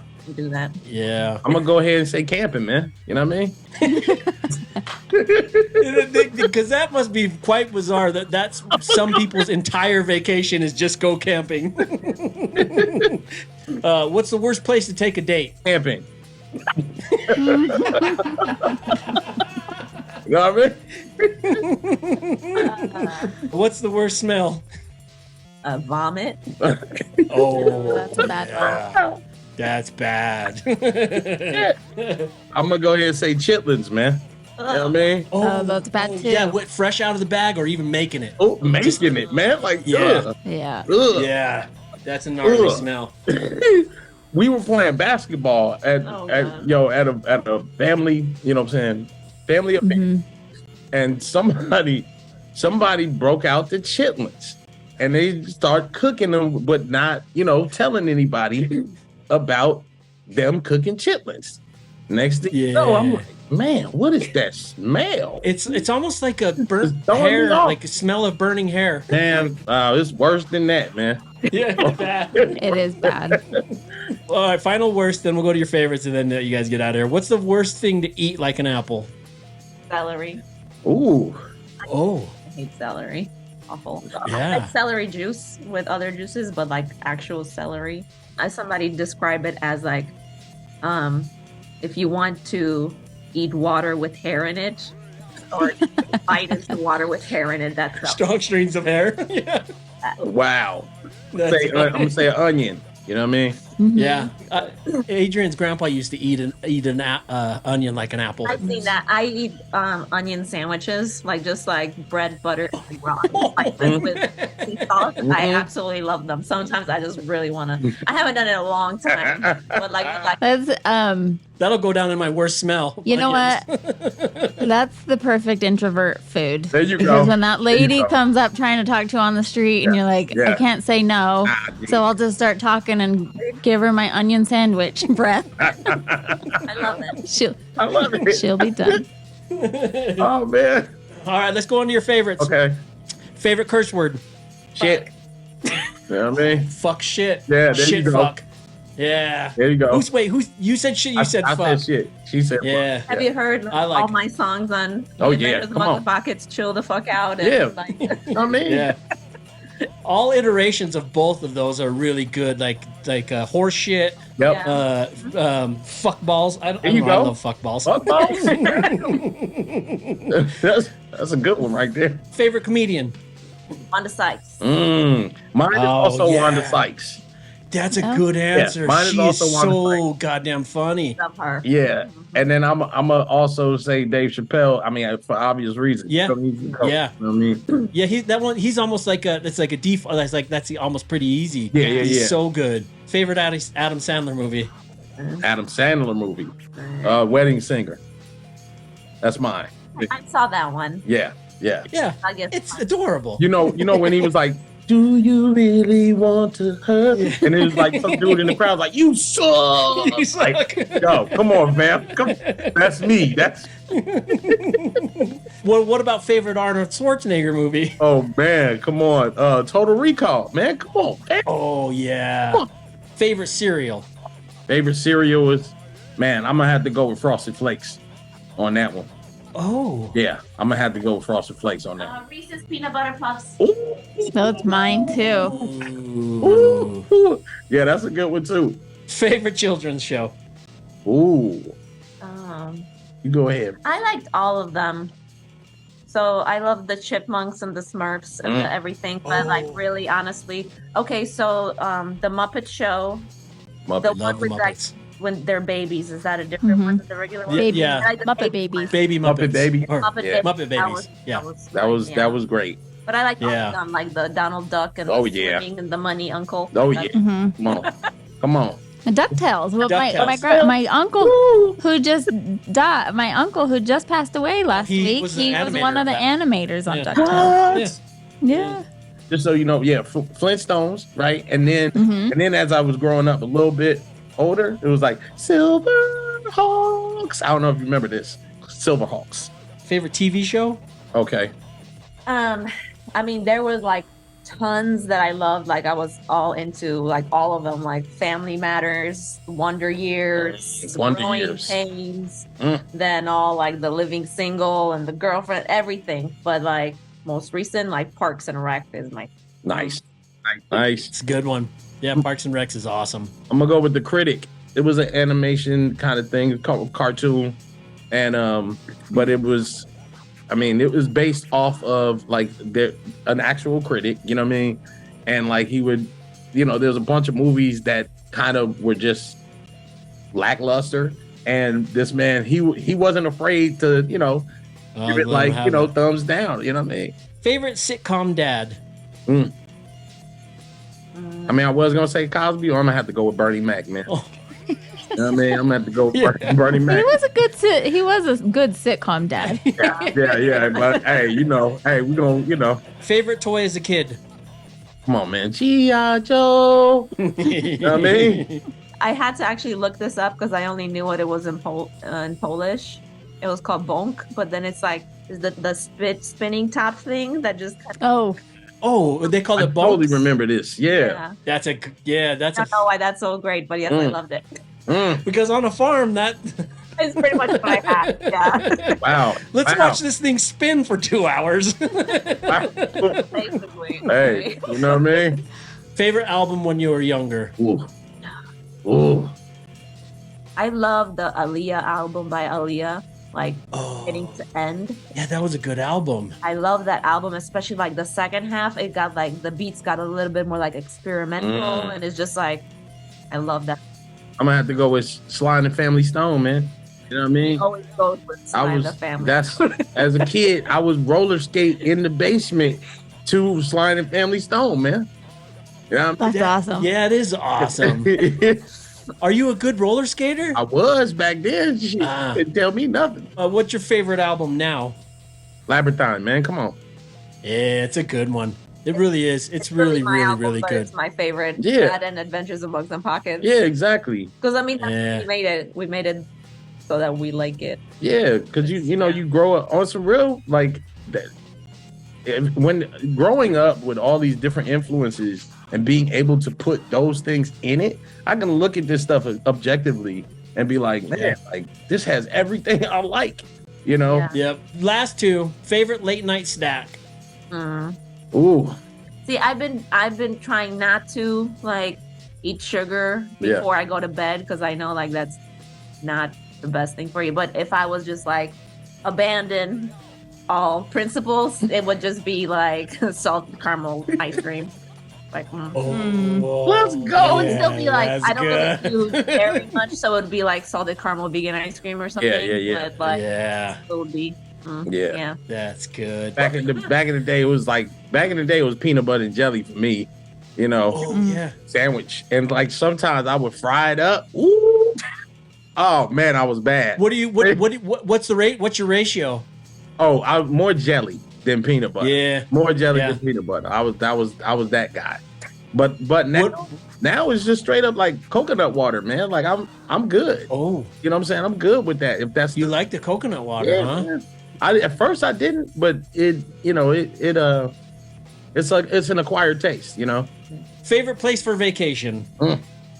Ooh, I loved going to like a new place each time because I kind of like discovering new things. But my kind of go-to is always New York because I love going to take dance classes there. You know, it's like I do like house dancing, and like one of my teachers, Sekou, I take classes with him online whenever he does like Zoom classes. So whenever I can go to New York and just do like a week of dance classes, I'm very happy. Oh wow, that's cool. Yeah, it's awesome. Yeah, favorite place of vacation is definitely my mind. Oh wow. Like, hey man, ain't nothing like it. You know what I'm saying?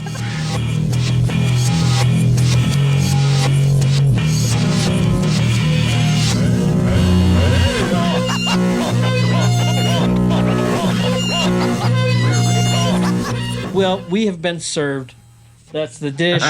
First, worst, and favorites. Here's the thing. You just go to mugsandpockets.com and the first blog post, I like lay everything out, everything we've done. You definitely do. And it's not like it's not overbearing. No. Like I read the whole thing and I was like, yeah, that I could read that. I'm all about organization. Like that's my strength. You know what I also like too, even on the website, like you even say like you're kind of even playful with it. Like you get like some people won't go through all of it. But you give them just enough, and then you go, hey, if you're the type that wants more, here's more. That's so dope that you recognize that, man. That's really, really dope. Yeah. Appreciate that. Yeah, because absolutely. He was in the middle of his solo album, so like that, I just jumped on whatever was there. So the first one is his solo featuring me. Mm-hmm. Then we joined Adventures of Mugs and Pockets, that album, and now it's my solo featuring him. Yeah. But then we also did the Halloween EP and the Map and Gel EP that's being mixed right now too. Yeah. So we did all of these at the same time, pretty much. Yeah. So basically, when you go and you want to hear, you just go and you hear. And when you go to hear, where do you prefer people to intake Mugs and Pockets other than the website? Like where do you want them to? Where would you prefer them getting the music from? So when you go to our link tree, which is in the bio of like Instagram and everything, you know, when you kind of click on the album, it gives you all the options of whatever you listen to. So wherever you listen to is cool. If you want the actual download of it, hit him up. Yeah. Because we can just, instead of going through like Bandcamp or whatever, that's going to take like, 30%, he'll just send it to you. We trust you to do whatever they do. Yeah. Well, and I know it's not for everybody and it's not financially available for everybody, but I'm just asking out of my own curiosity, will there be vinyl pressings of Mugs and Pockets? Of course. Music? Well, the Adventures of Mugs and Pockets, we already have that vinyl. Yeah. So that's available for purchase. We're remastering Labyrinthine right now because it has to be remastered for vinyl. Yeah. And that's getting sent off too. And then also we have the bundle deal for Labyrinthine because it's a whole experience, right? So there's a candle and there's a lyric book. So you can get a bundle with that and either a CD or just, download it on your own. There's different options. Oh, awesome. All right. The best way to stay informed, that we know the mugsandpockets.com, Instagram, how, if you are like a person, your own, how do you prefer? He runs the Facebook page. I don't have a Facebook. I run the Instagram Mugs and Pockets, and then we also have individuals. So his is at Asan Brooks, and mine is Scarlet Monk, scar.letmonk. But if you just go to @Mugs and Pockets and see, we only follow like 5 accounts. So it'll be his account we follow, my account, the Arc Universe, the animation, and then Higher Up's music label, which is the label we formed with Self Jupiter from Freestyle Fellowship. Yep. Shout out Freestyle Fellowship. The only accounts we follow is the ones, feel free to follow. Yeah, the ones that need to, and then that'll lead people to where they know where to go to. Yeah. All right. Any final words for the people? Man. I don't know, this new lighting I add, I feel like I'm very blue. So if I look really blue, you're not. Don't be blue. Because it's Seattle and the sunset at like 4 o'clock, and then now, I don't know. So I hope it looks okay. Shout out to Sage. Shout out to Strange Famous. Shout out to Self Jupiter. Da Vinci, yo. Oh, I got a final thought. Oh, yeah, nice. If you listen to Labyrinthine, please do some kind of a video review. We want just fan reviews. And obviously, if there's any other reviews, we already, have the Charlie Tuna shout out. We just have Rob Castro just did his video review today that we're going to put online and on YouTube. But anybody can just kind of give us. Would you like them to do video, like a video review, like record it and then post it, and then you can share it on your. But we also had somebody just like that gave us a written review, so I'm gonna like try to put that into some kind of a manageable for Instagram. But video is ideal, and post it, tag us, we'll repost it. We love it all. All right, you guys, I appreciate you joining us on the DOD45 show. Yeah, man, appreciate this. Mm-hmm. Yeah, thank you guys so much. I look forward to more from Mugs and Pockets, and thanks again for joining us on the show. Right on. Thank you. Peace. Great rest of your night. Bye. Peace.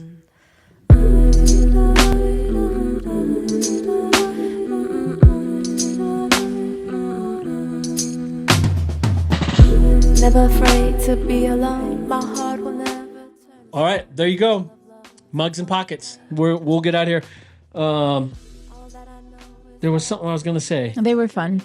No, that was fun. I guess you've watched the whole episode, so you know where to look things up and how to listen to them. And I have so many songs on my playlist from Soliloquists of Sound, and I've just known of them for so long, and just like hearing now known as Pockets with this Mugs and Pockets, but hearing Swamburger's voice, it's so distinctive. His style's so distinctive, and his lyrics are awesome. And I don't know, I was just really glad, and I'm glad that he gave shout out to Sage Francis, because Sage Francis is the one that reached out to me and said, you guys should get Swamburger on the show. And I immediately messaged, well, actually, I guess Sage had told him at the same time, and he messaged me. And it was just perfect. I just like, yeah, I definitely want to have you on the show. And it's opened me up to remembering there's a lot of people out there that I'm always listening to that I just don't think, oh, I should reach out to see if they're on the show. And I know, I'm just glad to share Mugs and Pockets with you guys, if you haven't heard of them, because it's really good. The two of them together is really good. And there's a lot of our audience out there who know of Soliloquists of Sound and know Swamburger. So they may not know this project. So I think this will be really exciting for them. All right, everyone. Adrian, do you have any final thoughts? I don't have any thoughts in my head. None whatsoever. No, I'm thinking. It was funny that we were just talking for like about 10 minutes about Boys in the Hood. Oh my God. And I was like, what is that one? And then he said, there's this movie. Aren't they on the porch like getting stoned and being like... Well, that's in Friday as well. Like mixing the two up. Yeah, you may have done that because it is Ice Cube on the porch. And Ice Cube is the cute one, right? The other Ice. Ice-T is definitely grittier than Ice Cube. Yeah. That's crazy. I thought that was Friday. I must just merge the two of them in my head as the same movie under the title Friday. Yeah. I have to watch it. I don't think I watched it. When did it come out? 94? Boys in the Hood? I would say... I probably saw it when probably 94. I probably saw it when I was about 16. It could have been 97. It could have been 95 as well, the year I graduated. No, I think it was 94. Yeah, that movie, I was like, whoa. All this stuff was happening. Yeah, and then there was, Because we didn't watch the news or anything like that in our household, so I didn't know of anything. Like he was saying people were rioting at the theaters. Like I wouldn't have known that. Well, there were definitely shots fired in theaters. See, maybe a couple of times. The first time that happened was at Batman. No, yeah, but they were gang related. Oh, and it happened maybe once. And then the news took that as because it's a black TV or a black movie. Don't go to the Boys in the Hood. And but going off of what you were saying, then the movie production companies, they recognized that, and that was all major promotion for them. So they were like, let's push this. I listened to that podcast when I was drywalling the gallery in 2020, and I was like, wow, this is really, really interesting. They were going to do a deep dive, but I only listened to like the first 3 episodes, but I was like, wow, there was some shady stuff going on with that. Yeah, there's a lot of really good documentaries out there too that cover a lot of the real shady stuff that was going on with keeping the quote unquote black man down. A lot of really high up stuff, which it's not surprising. Some people are very suspicious of the motives of I'm suspicious white America, freaking everything. You should be suspicious of stuff. It's a healthy thing, but at the same time, there's balance there. I do like how I was like, what was it? Oh crap! I've been losing my train of thought a lot lately. I have too much to do. Enough water. I've been drinking so much water. It's so dry here. But how I was like, oh yeah, I go running and people won't acknowledge me, and then I turn around and say, except for when I was young, when I would pass somebody, it was scary. You know what I'm talking about? Yeah. But it really was like I had a lot of really kind of nasty experiences with people. I was a young girl, and I was just like, don't look, don't talk to me, don't look. Yeah. Well, but it made sense of what you were saying there, but yeah. But it was just funny. The contradictory. Yeah. But listen, this middle-aged lady running past you. No one's looking anymore. Is that what you're saying? Like, almost walking is the speed that I'm running. Like, I'm not gonna attack you. Like, clearly, I'm not the attacking type. I would never ever walk by you and think, I think she's gonna attack me. Well, this couple, like the guy, he was like so jacked up, and the girl was like all cute and blonde, and they're just walking with their doodles, and I was like, morning, running past, and they're just like. They did not think you were gonna attack them. They were walking their doodle. I was just thinking, like, what? They like, just acknowledge that I just passed you. They're just rude people. They did not think you were going to attack them. Okay. I hate to spoil it, but I don't think many people have ever walked by and thought she's going to attack me. They might want to start thinking about that, though. Maybe some women might think this fucking lady's going to kill me. Okay, I gotta go make dinner. Okay, all right, everybody. Stay the hell away from our Twix. That's Twitter at DOD45 Show. Check us out at ArtByTai.com. Oh, from all of us here, I'd like to wish you happy drawing, happy conversing, and thanks for goodbye, Adrian. All right, everyone. Thanks, Mugs and Pockets. Thanks, Sage Francis. Thanks, Strange Famous. Thank you, everybody, for watching. We'll see you next week. DOD45. Thank you for joining in on yet another episode of the DOD45 Show. Please hit the subscribe or follow button so that you never miss an episode. You can even go one step further by leaving us a review on the YouTube stream or on Spotify, Apple Podcast, or wherever it is that you stream our show from. You can find me at ArtByTai on all the socials or at artbytai.com. And if you'd like to follow the DOD45 Show on social media, we're at DOD45W on Instagram, or you can go over to our website at DOD45.com where you can shoot us an email, join our mailing list, and watch all of our past episodes. Consider joining us for a live chat on the YouTube premieres of episodes every Wednesday night at 8 p.m. Eastern. Peace.